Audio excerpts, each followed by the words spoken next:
KREM 2 News at Noon begins now. Hi everyone, right now on KREM 2 News at Noon, we are tracking Tropical Depression Helene as the storm leaves a path of destruction from Florida into other parts of the southeast.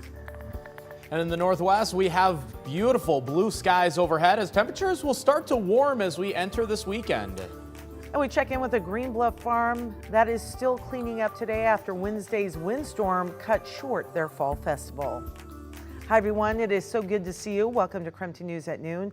I'm Laura Papetti, and we begin with a check of the forecast. Pretty nice day so far, but will it continue into the weekend? Everybody wants to know that. Meteorologist Thomas Patrick is standing by. Hi, Thomas. Yeah, good afternoon, Laura. And I know that the weather today is absolutely beautiful. This is one of those 10 out of 10 kind of weather days. A bit of cloud cover this morning. That seems to even have departed the region, and certainly our winds are more than manageable at just about 10 miles per hour or so. And temperatures in the upper 60s is about 8 degrees warmer than it was at this point yesterday. So we're in for an actually pretty mild afternoon here, as some area temperatures are already hitting the 70-degree mark. Absolutely no worries weather-wise. In fact, there was a cold front to our west.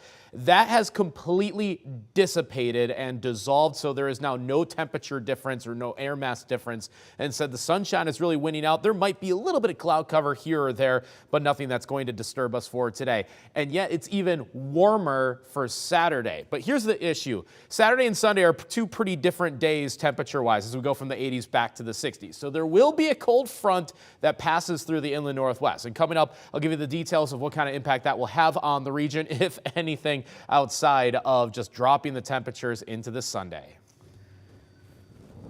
Tropical Depression Helene is spinning through the southeast and the Midwest this afternoon, causing flash flood emergencies in some areas. The storm has killed at least 30 people so far in 4 states. Tom Hansen shows us some of the damage.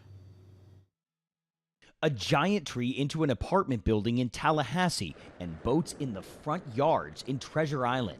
Daylight revealed scenes of utter destruction along Florida's Gulf Coast. The early reports we've received is that the damage in those counties that were really in the eye of the storm has exceeded the damage of Idalia and Debbie combined. Helene is the third hurricane to hit the Big Bend region in the last 13 months. It came ashore as a Category 4 storm with winds up to 140 miles an hour and storm surge up to 20 feet. Its outer bands nearly swallowed up these cars driving along a bridge in Tampa. Authorities there say a falling highway sign hit a car, killing the driver.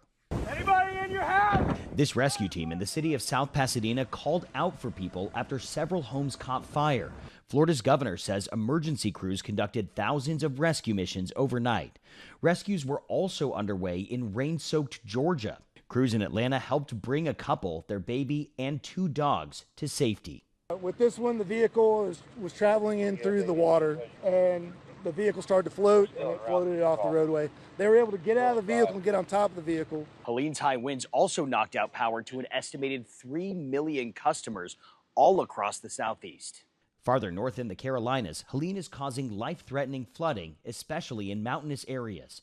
Forecasters expect the large system will continue to weaken through the day. Tom Hansen, CBS News, Tallahassee, Florida. And back here in the inland northwest, a Sandpoint teen was killed in Wednesday's windstorm. This is after a tree fell on him. 17-year-old Charlie Miller was a senior at Lake Pend High School.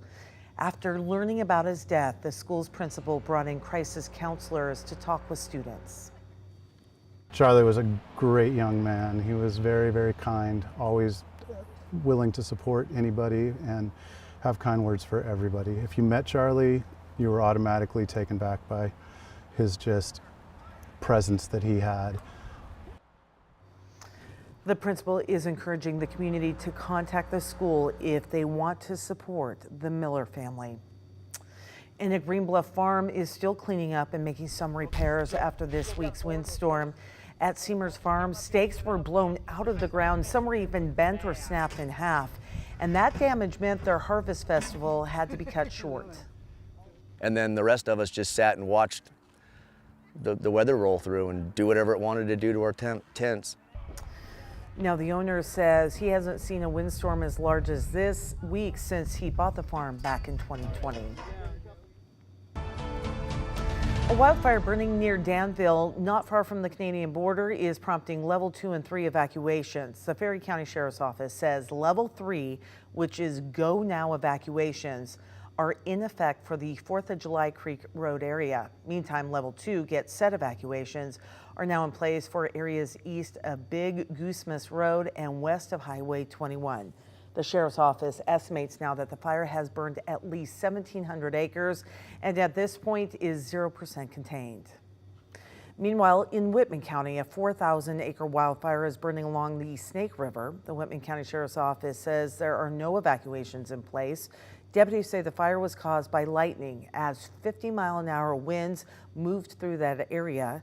No structures have been lost as the fire has been burning so far in remote fields. The skills it gives you can help you land a real job. What kind of milk would you like? Brewing up success. Still ahead at noon, see how a coffee shop is teaching students some valuable life lessons, just one cup at a time.